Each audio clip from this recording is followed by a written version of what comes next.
My life has always sort of been dualities, with sailing and architecture. Our first trip, we only had 6 months. So we went up through Tonga, across to Fiji, up Vanuatu and across to Loyalty Islands, New Caledonia, back to New Zealand. 6 months, heaven. Our second trip, we were going with no idea of coming back. We were just going. It was just the two of us on this tiny yacht. You know, there's not a lot of action around. So I did a lot of drawing of David, just because he was the animate object in sight. David doing the dishes, David fishing.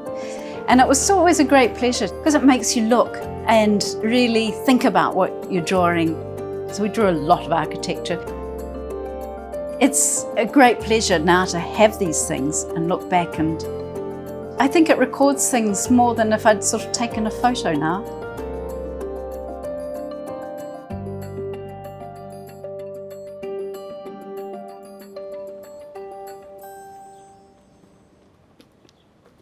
Hickey Street was very influenced by the boat. I mean, it's small for a start, so everything was tiny, even though when we'd come back, we'd go, man, this place is huge. It's a tiny little house, really. We were very much influenced by dark spaces and how you bring light in, and also the ease of life. You know, living outdoors in summer and just coming back, retreating inside to the fire in winter. It's quite a primal house, really. Because we didn't have a sea view, the back pond became the centre of our universe. I first met Julian when he was 11 and was a wonderful teenager. He really could test your patience. And then he went and did building, and this was one of the first projects that we then started doing together when he was about 20. And it was just such a marvellous thing to work on together, a real team effort. And I think we've sort of continued in that vein ever since, haven't we? Julian has always been a part of our work. He eventually did architecture and came into the practice. So we've been through a lot together. Yeah, mostly good. Yeah, all of it good, actually. She's way wider. She can think in much wider terms than a lot of architects. Distilling a whole lot of things into one and always doing it with human beings as the main driver. She very much designs a house around the activities that people actually will be doing in the house. So you never find that any spaces are bigger or smaller than they need to be. They're always nicely scaled for the activities that are going to go on in them. Julie was an old friend, and I was some best mates with her brother. So I gave her a call. She said, I'll drop in and see you. And she spent a couple of hours wandering around here. At one stage she said, I just want to sit and get the feel for it. And afterwards she said, I think we'd like to do this job. And that's where it started. And we had a couple of meetings with them, talked about the way we live our lives and what we wanted in a house, more from a lifestyle point of view than anything too prescriptive. And then we went to Auckland. They had some initial concepts that we just loved.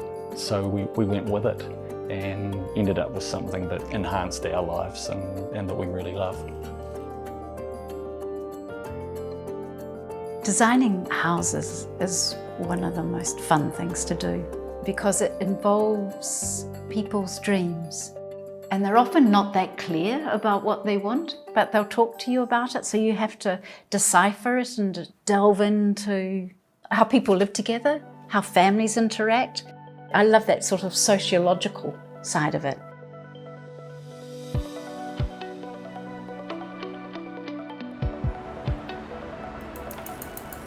Julie's been the chair of Urban Auckland for nearly 20 years, so she's very committed to doing her civic duty, if you like. So I'm sure she sees it in that way, to try and make this a better city. But at the same time, she's pretty easy to be with, you know. She's got a personality that I think people probably just like hanging out with. The low point for Auckland came early in the new century. There were apartments built at the bottom of Simon Street, which were entirely in the wrong place and blocked the view of the harbour. And there were a whole lot of what were called shoebox apartments built on Nelson Street and Hobson Street. And when people saw that those things had happened, there was an awakening. It was recognised that actually this is wrong. We need to have rules, we need to have standards, and we need to get professionals in to help develop that. Urban Auckland has been important in the general fabric of design in this city and raising its status. But in particular, they were the leaders of the campaign to stop Ports of Auckland extending the Bledisloe Wharf further into the harbour. Council, the Mayor said can't be done, we can't stop them. Julie and Urban Auckland said that's nonsense, we're not going to put up with that. Took them to the Environment Court and won. An extraordinary achievement, an extraordinary victory, which not only stopped that wharf from being extended, but made, I think, everybody engaged with that whole waterfront area realise that we have to do it better.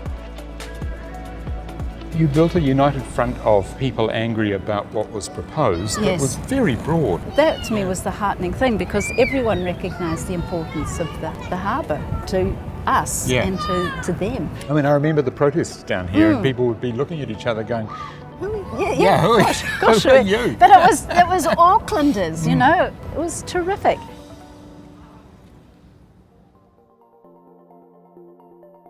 They were so committed to getting a good piece of architecture.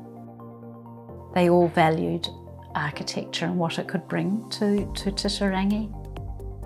We weren't just building a building.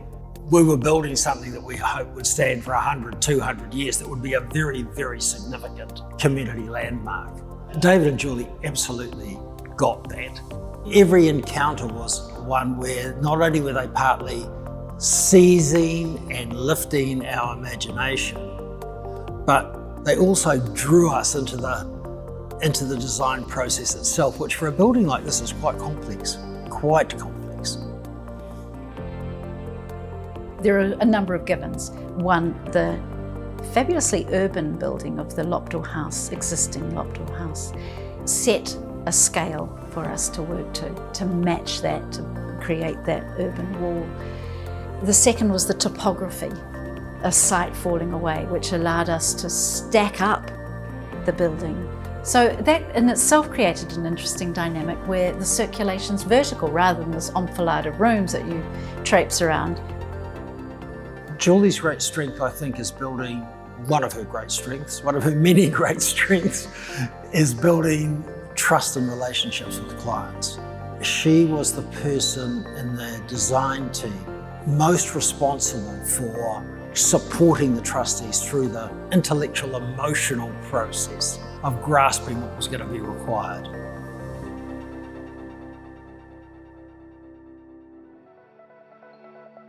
In 2014, Last, Loneliest, Loveliest was New Zealand's entry into the Venice Biennale of Architecture. We argued that the tradition of Pacific architecture wasn't erased by modernity, but had survived and interacted with it in a sort of cultural exchange that has become a distinctly New Zealand vernacular. It was fantastic having Ro on board.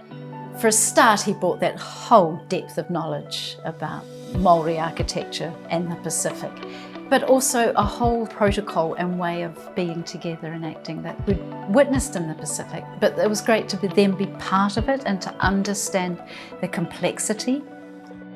Yeah, I think it was the first time that I've been part of and seen an exhibition which really does chart the evolution of architecture in Aotearoa from Pacific origins, from Vale in Samoa, early architecture here in Aotearoa, the adaptations to the climate, and then of course looking at the best of our architecture as it began to evolve to post-World War II. I began to really seek to understand where we were in the world architecturally. For me, this is where the whole journey of the exhibition really started. Standing here, looking at this Pātaka. What a stunner. The pinnacle of stone, high steel art, carving, isn't it? Yes.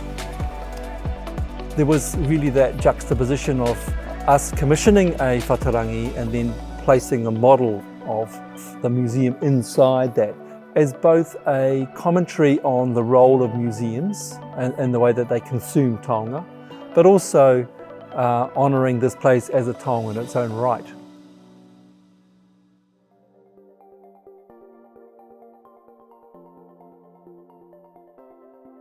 In 2016, the University of Auckland, where I'd worked at on and off for years, asked me to be more permanently involved in their master's program, teaching design, and also a seminar course on public space in the city. I mean, it's just made for me. I mean, it's big ideas and urban space. Sadly, halfway through, we all had to go into lockdown, so we haven't worked together on it, and our final crit was on Zoom. But I'm really looking forward to getting the students back together again. There's blue tack here. I think if everyone can sort of pin, say, 2 of their favourites up, section in a picture. What have you got? We have 4. 4? Okay, there you go, up there. Here's my soapbox. It's Manukau City Centre.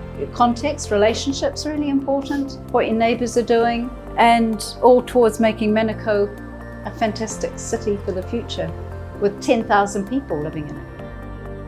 I see part of my role as to make sure the students understand and know about our city. Not just, oh, they used to do that 100 years ago and we keep doing it. No, we're a new city. We've got a completely changing, dynamic, diverse cultural mix now, and how important it is for us to understand it and do better, do what we can with it. The most important thing when designing any building is something that David was always very big on, is to move people, to create a space that touches people, that shows them the world in a different way. So you always try to put some beauty, which is an elusive word to conjure up, but I think it's an important thing that we all look for in life.